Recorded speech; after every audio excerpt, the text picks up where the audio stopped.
Poutine, lui, poursuit une guerre totale contre l'Ukraine jusqu'à, on va dire, que l'Ukraine se rende aux Russes.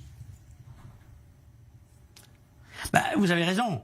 Je vous le disais précédemment, dans la mesure où Vladimir Poutine n'arrêtera la guerre que sur reddition des Ukrainiens, cela veut dire que la guerre a encore de beaux jours devant elle. Poutine va être de plus en plus intransigeant.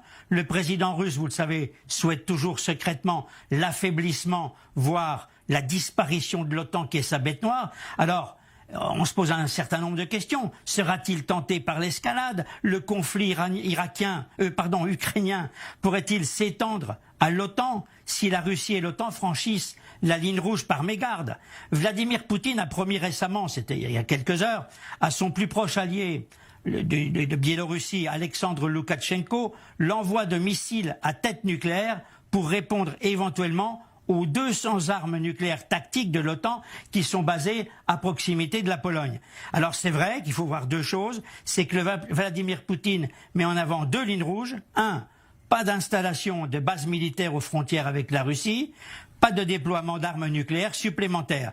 Alors finalement, c'est dans ce contexte, Jean-Charles, où des crimes de guerre sont commis quotidiennement par les Russes, qu'il est étonnant d'entendre Emmanuel Macron refuser de parler d'État parrain du terrorisme. Sans doute pense-t-il pouvoir garder une ligne de communication avec Poutine en le ménageant, mais cela ne servira à rien.